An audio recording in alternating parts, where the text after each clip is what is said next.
காலை வணக்கம். பேரன்புக்குரிய என்னோடய அஜயன் பாலா. நான் சினிமாவுக்கு வரும்போது என்னுடைய சினிமா அறிவை உரசி பார்க்குறதுக்கு சில நண்பர்கள் இருப்பாங்க. ஒரு பயங்கர கண்டென்ட்டிவான கான்வர்சேஷன் பண்ணணுன்னா ரொம்ப சில பேர், வெற்றிமாறன்,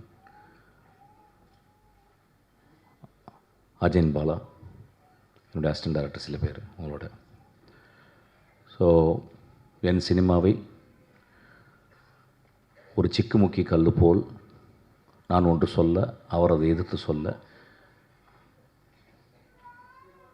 ஒரு டயலக்டிக்கலாக என் சினிமாக்குள்ளே வந்ததுக்கு அஜயன் பாலாவும் காரணம். அஜயன் பாலா எங்கே இருக்கீங்க? Ajayan Bala very good human being, ரொம்ப பண்பான மனிதர், அன்பான மனிதர். அதனாலே ரொம்ப நாள் சினிமாவில் கிடைக்கல அவருக்கு. இந்த சினிமாவில் நிறைய ரொம்ப தேவையில்லாமல் நல்லவங்க இருப்பாங்க. ஆக்சுவலாக அது மீரா கதிரவன் மாதிரி. ஆக்சுவலி ரொம்ப ஹானஸ்ட்டு, அவங்களுக்குள்ள ஒரு இன்னசென்ஸு இதெல்லாம் வச்சுக்கிட்டு இருப்பாங்க. ஸோ அதனால் ஆக்சுவலாக எனக்கு முன்னாடி வெற்றிமாறனுக்கு முந்தி அஜயன் பாலா சினிமா எடுத்துருக்கணும். But life is always it has its own plan. So இன்றைக்கி எடுத்திருக்காரு.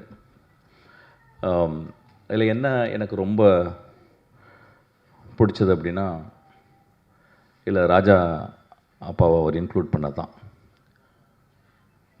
நான் உள்ளே உட்காந்துருக்கும்போது பாட்டு கேட்டேன். அது சில இடங்களில் அவர் ஏன் ராஜான்னு சொல்கிறோம் அப்படின்றது தெரிஞ்சுது. ரொம்ப எக்ஸ்ட்ரானரி ஃப்ரேசஸ்ஸு.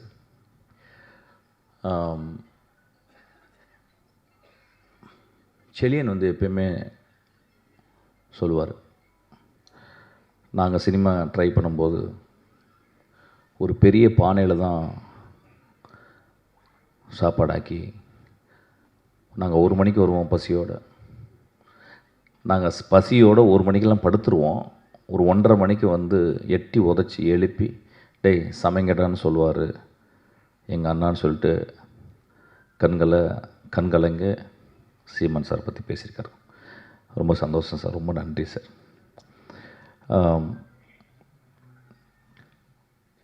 உங்களை சொல்ல போதெல்லாம் செலியனும் சில நண்பர்களும் அழுகிறத பார்த்துருக்கேன்.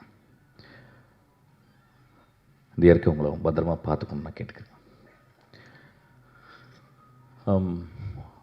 ப்ரொடியூசர் வரும்போது சொன்னார் நட்பு அப்படின்னாரு. வேறு துறைகளில் நட்பு இருக்கான்னு தெரியல, ஆனால் சினிமா துறை மாதிரி ஒரு நட்பை போற்ற ஒரு துறை உலகத்தில் எதுவுமே கிடையாது. சினிமாவுக்குள்ள கதைகள் சொல்கிறது அது ஒரு தனி, அது சமூகத்திற்காக அது ஒரு பெரிய சம்பாஷணை. சமூகத்தோடு பேசணும், நான் கண்டறிந்த விஷயங்களை சமூகத்துக்கு பகிர்ந்துக்கணும் அப்படின்னு சொல்கிறது ஒரு ஃபில்ம் மேக்கருடைய பாயிண்ட் ஆஃப் வியூ. நான் ஒரு பெஸ்ட்டு விஷயத்தை நான் கஷ்டப்பட்டு சம்பாதிச்ச, ரொம்ப கஷ்டப்பட்டு சிறுக சேமித்த பணத்தை ஒரு நல்ல விஷயத்துக்காக மக்கள்கிட்ட திருப்பி கொடுக்கணும் அப்படின்றது ஒரு ப்ரொடியூசர் பார்வை. ஒரு நடிகனும் நடிகையும் நாங்கள் அந்த ஒரு கலை படைப்பை நாங்கள் எப்படி நேசிக்கிறோம், அந்த படைப்பில் அந்த கதாபாத்திரங்களை நாங்கள் மாறி நான் மக்கள்கிட்ட போய் சேர்றோம். ஸோ நீங்கள் சினிமா பற்றில எந்த ஆஸ்பெக்டில் பார்த்தாலும் அது ஒரு கிரேட்டர் குட்டாகவே இருக்கும். ஆனால் அதுக்குள்ளே ஒரு எக்ஸ்ட்ரானரி விஷயம் என்னென்னா அவருடைய நட்பு.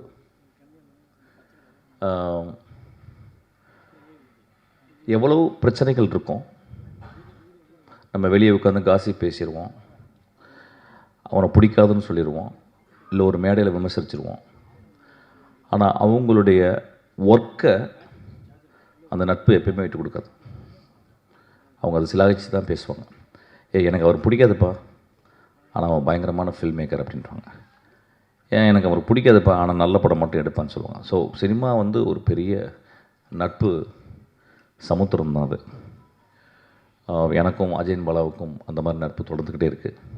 அப்படி ஒரு நட்பாக இருக்கிறதுனால தான் வெற்றிமாறன் அஜயன் பாலாவை கூடவே வச்சுக்கிட்டு, வெற்றிமாறன் திறந்த அந்த நூலகத்துக்கு ஒரு படிப்பாளியும் ஒரு பண்பாளனையும் ஒரு உண்மையாக இருக்கிற ஒரு மனிதனையும் அதை பார்த்துக்க சொல்லி அஜயன் பாலாவுடைய வாழ்க்கையில் மிக முக்கியமான ஒரு பொறுப்புன்னு நினைக்கிறேன். ஆக்சுவலாக ஸோ இந்த திரைப்படம் ரொம்ப முக்கியமான திரைப்படம். அப்பா வந்திருக்காரு, கங்கைமன் அப்பா. நான் அவர் தான் ரீசெண்டாக அவர் கூட இருந்து ஒரு முழு நாள் அவர் கூட இருந்த ஒரு பேர் அனுபவம் எனக்கு கிடச்சிது. ஒரு பெரிய polymath. I think name anything in cinema I would have done. அவருடைய நட்பு கிடச்சது எனக்கு பெரிய இந்த இயற்கை எனக்கு கொடுத்த வரம்னு நினைக்கிறேன். அப்புறம் இங்கே பேசும்போது ப்ரொடியூசர் சார் பேசினார். ஒரு மனநல மருத்துவராக பேசினார். ஒரு கதாசிரியனும் ஒரு சமூகத்தின் மனநல மருத்துவம் தான். ஒரு சினிமா எதுக்கு பார்க்குறோம் அப்படின்னா, ஒரு நல்ல ஃபில்ம் மேக்கர் ஒரு நல்ல கதை ஒரு தெரப்பி.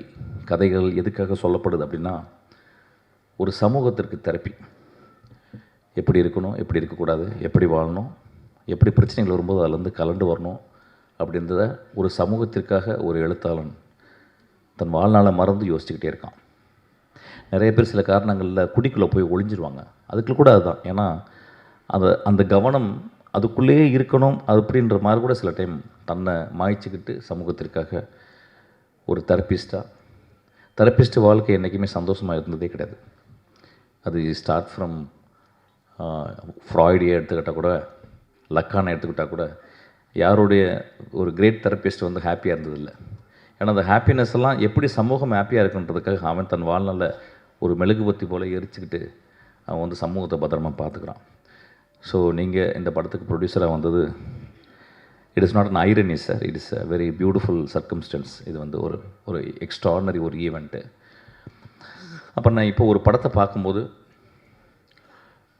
இப்போ 30 வருஷம் சினிமாவில் இருந்த பிறகு ஒரு விஷயத்தை நான் கொஞ்சம் கொஞ்சமாக புரிஞ்சுக்கிறேன். அதையும் நான் என் அசிஸ்டன்ட் டைரக்டரை சொல்லிக்கிறேன். நேற்று கூட அதை பற்றி பேசினேன். அதை நான் பகிர்ந்துக்கணும்னு ஆசைப்பட்றேன். Future cinema film makers are people who want to invest their time and money in cinema. Triangle தெரியும் எல்லோரும், முக்கோணம். அந்த முக்கோணத்தில் 5 வகையான முக்கோணங்கள் இருக்குது. ஐசாஸ்லஸ் ட்ரையாங்கிள் அப்படி இப்படி நிறையா இருக்குது. அதில் ஈக்குலேட்ரல் ட்ரையாங்கிள் ஒன்று இருக்குது. அதாவது 3 பக்கமும் ஒரே அளவு உள்ள ட்ரையாங்கிள் 3 பக்கமும். ஒரு சினிமான்றது ஒரு ஈக்குலேட்ரல் ட்ரையாங்கிள்னு நான் நினைக்கிறேன். ஒரு சினிமா விஷன்லேருந்து ஆரம்பிக்குது. ஒரு கலை எப்படி இருக்கணும் அப்படின்ற ஒரு விஷன், அதுதான் கதாசிரியன், அவங்க கூட இருக்க அசிஸ்டன்ட் டைரக்டர் எல்லாமே. அதுக்கப்புறம் அந்த சினிமா அது ஆர்ட்டு. அதுக்கப்புறம் சினிமா ரைட் டெக்னீஷியன்ஸ்கிட்ட சூஸ் பண்ணுறோம். அந்த விஷனை எப்படி அதை அதை உருவாக்குறது அப்படின்றது ரைட் டெக்னீஷியன். செலியன் போன்ற, இல்லை லால்குடி சிவாஜி இளையராஜா போல், அல்லது ஸ்ரீகர் பிரசாத் போல், இளையராஜா போல் ஒரு டெக்னீஷியன்கிட்ட கொடுக்குறோம். அந்த செகண்ட் அந்த ட்ரையாங்கிளுடைய பக்கம் கிராஃப்ட்டு. அந்த 3வது பக்கம் இந்த 2ஐயும் பாசிபிள் ஆக்குற ப்ரொடியூசர்ஸ். அதாவது தான் கஷ்டப்பட்டு சம்பாதிச்ச பணம். ஒரு சினிமா அந்த 3 பக்கமும் சரியான முறையில் இருக்கணும். கலைப்படைப்பு மட்டுமே முதன்மையாக இருந்து அது போனால் அது ஒரு ஆர்ட் சினிமா ஆகிடும். அது பாராட்டப்படும். ஆனால் அது அந்த தேவையை அது அந்த அந்த 2 பக்கம் இருக்க தேவையை அது பூர்த்தி செய்யதில்லை. கிராஃப்ட் மட்டுமே இருக்கும் பட்சத்தில் அது அடுத்த 2 பக்கங்களும் தேவையில்லாமல் போயிடுது. வெறும் வணிகம் மட்டுமே இருக்கும் பட்சத்தில் அது ஒரு நாளாந்திர படைப்பாக மாறுகிறது. இந்த 3 பக்கங்களும் அது சரியாக இருக்கும்போது அது ஒரு எக்ஸ்ட்ரானரி படமாக அது மாறுது. அது ஃப்யூச்சர் ஜெனரேஷன்ஸ் அது ரொம்ப ரொம்ப இம்பார்ட்டண்ட்டாக இருக்கணும்னு நான் நினைக்கிறேன். இது கொஞ்சம் அது என்ன காரணம், நாங்கள் சினிமாவுக்கு வரும்போது சினிமா ஒரு பெரிய கனவாக மட்டுமே இருந்தது. ஆனால் இன்றைக்கி அப்படி கிடையாது. இன்றைக்கி சினிமா ஒரு சினிமா எடுக்கிறது 365 சினிமா எடுத்த ஒரு தமிழ்நாட்டில் இன்றைக்கி 30 சினிமாக்கள் எடுக்கப்படுகிறதான்னு அது ஆச்சரியம். அந்த 30 சினிமாக்களில் ஒரு 5 சினிமா ரிலீஸ் ஆகுதா அப்படின்றதே ஒரு பெரிய ஆச்சரியம். ஸோ நெக்ஸ்ட் ஜெனரேஷன் வர்ற சினிமாக்காரங்க, ப்ரொடியூசர்ஸ் எல்லாருமே எப்படி பிளான் பண்ணோன்னா, ஒரு ப்ரொடியூசர் ஒரு 3 படமாக பிளான் பண்ணணும். அது அர்ஜுன் சாருக்கு சொல்கிறது அப்படி தான். ஒரு படம் அப்படின்றது ஒரு எக்ஸ்பீரியன்ஸு. 2வது படம் break even and learning the craft. 3வது படம் that with all this experience, with all this insights, and with very important patience and finding the right technician and the visionary, we will get back the money. So இது வந்து நான் வந்து ரொம்ப முக்கியமான ஒரு observation நான் சொல்கிறேன். இது வந்து தனஞ்சயன் சாருக்கு ரொம்ப சந்தோஷமாக இருக்குன்னு நினைக்கிறேன் ஆக்சுவலாக அது. அதுக்கப்புறம் வந்து எனக்கு கொஞ்ச நேரத்துக்கு முந்தி பேசின ஒரு மனிதரை பற்றி நான் பேசணும். சிங்கமொழி சார் நான் ரொம்ப ஆராதிக்கிற ஒரு மனிதன். ஒரு தமிழக வாழ்க்கையை, தமிழ் வாழ்க்கையை ஒரு சுமக்கிற ஒரு பெரிய பானைன்னு சொல்லுவேன் அவர். ஆக்சுவலாக 12 மணிக்கு நல்லா ஃபுல் ட்ரிங்க்கில் என்னை கூப்பிடுவார். மோஸ்ட் ஆஃப் த டைம் நானும் ட்ரிங்க்கில் தான் இருப்பேன் ஆக்சுவலாக. அப்போ 12 மணிக்கு மணி இது வரைக்கும் எந்த பொண்ணு என்னை கூப்பிட்டு லவ் யூ சொன்னதில்லை. அவர் தான் கூப்பிட்டு ஐ லவ் யூம்பார். நானும் ஐ லவ் யூ சார், எத்தனை போய்கிட்டு இருக்கு அங்கே அப்படிம்பேன். இங்கே 4 போய்கிட்டு இருக்கு சார், இங்கே 2 சார், இன்னும் கொஞ்ச நேரத்தில் 4 வந்துடும் அப்படின்னு சொல்லுவேன். தண்ணி குடிக்கலான்னு எடுத்தால் அதுலேயும் பிரிட்டிஷ் எம்பர்னே வருது ஆக்சுவலாக. ரொம்ப அலாதியான மனிதர், மனதில் இருக்கிறது அப்படியே பேசக்கூடிய மனிதர், மனிதர்கள் மேலே அவ்வளோ நேசத்தை கொட்டுற மனிதர். 12 மணிக்கு ஒருத்தர் ஃபோன் பண்ணி ஐ லவ் யூ சொல்கிறாரு அப்படின்னா ஒரு 200 பெண் இதயங்களுக்கு உள்ளே வச்சுருக்க ஒரு மனிதன் நினைக்கிறேன் ஆக்சுவலாக. அவர் கூட ஒர்க் பண்ண டைம் நான் சொன்னேன், அவர் கூட நான் ஒர்க் பண்ணணும் அப்படின்னு சொன்னேன். ஏன்னா அவர் எப்போ பார்ப்பேன், பேச மாட்டார், இப்போ சிரிப்பார், போவார். ஆனால் அந்த மனிதரோட ஒர்க் பண்ணேன். அந்த ஒரு கொஞ்ச நாள், ஒரு 10 நாள் நான் ஒர்க் பண்ணேன். ரொம்ப ஒன் ஆஃப் த பெஸ்ட். அவர் கூட பேசிக்கிட்டே இருப்பார், ரொம்ப ஜாலியாக பேசிகிட்டே இருப்பார், எல்லா விஷயம் சொல்லுவார். நிறைய கதைகள் அவர்கிட்ட இருக்குது ஆக்சுவலாக. சினிமாவில் தான் இந்த மாதிரி ஒரு ஆளை நீங்கள் பார்க்க முடியும். எப்படி சொல்லலாம்னா, சொல்லுவாங்க ஒரு ஒரு கிழவன் இறந்து போய் விட்டால் நூலகம் எரிந்து போகிறதுன்னு ஒரு ஆப்பிரிக்கா பழமொழி இருக்குது. அந்த மாதிரி ஒரு பழைய கிழவன் தான் அவர் ஆக்சுவலாக. இந்த மாதிரி கிழவர்கள் இன்றைக்கி இல்லை, செத்து போயிட்டாங்க நிறைய பேர். நம்ம அப்பா அம்மா எல்லோரும் செத்து போயிட்டாங்க ஆக்சுவலாக. எங்கள் சீமானனை கூட அப்படி தான், ஒரு ஒரு ஒரு பெரிய கிழவன் தான். ரொம்ப நீங்கள் ஆனால் நீங்கள் வந்து பெண்ணாக பிறந்தாலும் நீங்கள் அழகாக தானே இருந்திருப்பீங்க. அப்புறம் வந்து அவன் வந்து உங்கள் அழகை பார்க்காட்டாலும் நீங்கள் பேச்சு வன்மை இருக்குல்ல, அதில் அவன் மயங்கி அவங்க ஒரு 20 பேர் பின்னாடியே தான் வந்திருப்பாங்க அவன் தான். ஸோ அதனால் நீங்கள் நெகட்டிவாக ஃபீல் பண்ணாதீங்க ஆக்சுவலாக.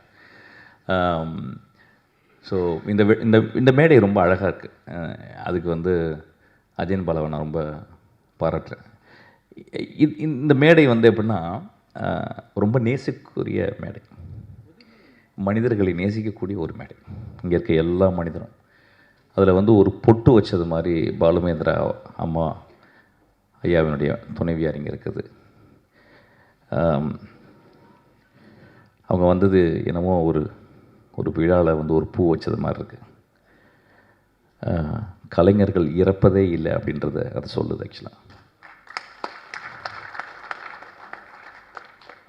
அந்த அம்மா எனக்கு தெரியல, அப்புறம் வந்து சொன்னாங்க அப்படின்னோடனே ரொம்ப ஷாக் ஆச்சுன்னா, மாறுது, முகம் மாறிக்கிட்டே இருக்குது, உடம்பு மாறிக்கிட்டே இருக்குது, உடம்பு சுருங்குது, முகம் சுருங்குது. ரொம்ப நன்றிம்மா நீங்கள் வந்தது, ரொம்ப அழகு. தப்பாக எடுத்துக்காதீங்க, எல்லோரும் எந்திரிச்சு ஒரு கிளாப் பண்ணுவோம் அந்த அம்மாவுக்கு ஆக்சுவலாக.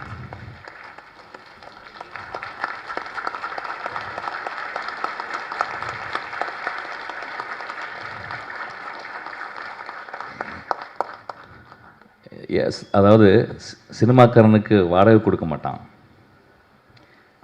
சினிமாக்காரனுக்கு எங்கே போனால் வாடகை கொடுக்க மாட்டான். ஆனால் ஐயா சினிமாக்கார மாதிரி அன்பானவன் எவனுமே இல்லையா, அதுக்கு சாட்சி தான் என் ஆக்சுவலாக. ரொம்ப நண்பர்கள் நிறைய பேர் இருக்காங்க, நான் பேசலை, விஜய் சாரிடாக்குண்ணா. அப்புறம் அந்த படத்தில் நான் சில காட்சிகள் பார்க்கும்போது செலியன் ரொம்ப நாளைக்கு அப்புறம் வந்து ஒரு பயங்கர டான்ஸ் ஆடியிருக்கார் ஆக்சுவலி. வெரி விஷுவலி பிரெத் டேக்கிங்கான இருந்துச்சு. I am looking forward to see the whole movie. அப்புறம் ராஜா சார் பற்றி ஒரு பாட்டு கேட்குறது அப்படின்றது, இன்றைக்கி காலைல எந்திரிச்சு ஷாப்பேனுடைய ஃபஸ்ட்டு நக்டூன் கேட்டேன் ஆக்சுவலி. பி ஃப்ளாட் மைனருடைய நக்டூன்னு கேட்டேன். நிறைய பேர் வந்து இது ஒரு ராஜா சார் பேசுகிறதுக்காக, ஏன்னா வாழ்நாளில் பேசுகிறதுக்கு ஒரு அழகு வேணும்ல, ஏன் பேசுகிறதுக்கு ஒரு காரணம் இல்லை. நான் எப்போயுமே டெய்லி நான் அப்படி ஒரு வரும்போது நான் ராஜா சாரை பற்றி பேசுவேன். இன்றைக்கி என்னுடைய மனசில் வந்ததை உங்கள்கிட்ட பகிர்ந்துக்கணும்னு ஆசைப்பட்றேன். ஏன் அந்த மனிதன் இவ்வளவு காலகட்டம் இருந்தும், இந்த படத்தில் ஒரே ஒரு ஃப்ரேஸ் கேட்டேன், அதை என்னால் திரும்பி ரீகலெக்ட் பண்ண முடியல. ஒரு பியூட்டிஃபுல் ஃப்ரேஸு, அந்த ஃப்ரேஸ் எப்படி அவரால் க்ரியேட் பண்ண முடியுது 50 வருஷம்?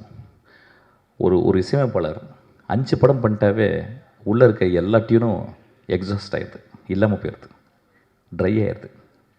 ஒரு 55 வருடங்கள். ஆனால் ஆக்சுவலாக அவர் ஒர்க் பண்ண ஆரம்பித்தது 70 வருடங்கள். ஒரு 70 வருடங்களாக ஒரு மனிதனுக்கு அந்த கேணி ஏன் வற்றவே இல்லை, அந்த ஊற்று எப்படி வற்றவே இல்லைன்னா ரொம்ப ஆச்சரியமாக இருக்குது. தெர் ஆர் 2 ways ஆஃப் ஃபில்மே கிரேட் கம்போசர்ஸ் இருக்காங்க. எப்படின்னா ஹார்ட் ஒர்க் பண்ணிக்கிட்டே இருக்கிறது, அதுக்கப்புறம் இன்ஹரண்ட்டாகவே அவங்களுக்கு வந்து ஒரு அஃபினிட்டி டுவர்ட்ஸ் கிரேட்டர் ஆர்ட் இருக்கும். அந்த மாதிரி பார்த்தீங்கன்னா ஷோஸ்டகோவிச், நான் படித்ததுன்னு நான் கேட்டதில் Shostakovich, Beethoven primarily, Bach, Mozart, Schubert, Rachmaninoff, அவங்களாம் அவங்கள என்ன பார்த்தீங்கன்னா inspirations bent towards art, 24/7 thinking about music, அதுக்கப்புறம் அவங்க ப்ராக்டிஸு. இப்போ நான் சொன்ன எல்லாத்தையுமே நம்ம ஊரில் இருக்க ராஜா சார் பண்ணிக்கிட்டே இருக்கார். 24/7 அவர் அந்த இசையிலே இருக்கிறார். எனக்கு நல்ல ஞாபகம் இருக்குது. ஓனாய் ஆட்டுக்குட்டி நான் வந்து யூகேயில் இருக்கேன். அவர் பார்க்குறாரு. அப்போ என் தம்பியை வந்து என்ன பண்ணிட்டேன், பின்னாடி இருந்து அவர் பார்ப்பாரா, வீட்டில் தான் பார்த்தாரு, சின்ன டிவியில் டபுள் பாசிட்டிவ் பார்க்குறாரு. என் தம்பியை பின்னாடி இருந்து அவர் கை சோஃபாவில் வச்சுருப்பாரா, அந்த கையை மட்டும் வீடியோ எடுத்துக்கிறேறா அப்படின்னு. அவனுக்கு புரியல. அவர் படம் பார்த்துட்டே இருக்கார். ராஜா சார் உட்காந்து படம் பார்த்துட்டு இருக்காரு. என் தம்பி பின்னாடி உட்காந்து வீடியோ எடுக்கிறான். ஒரு 10 இடத்துல அவர் கை அப்படின்னுச்சு.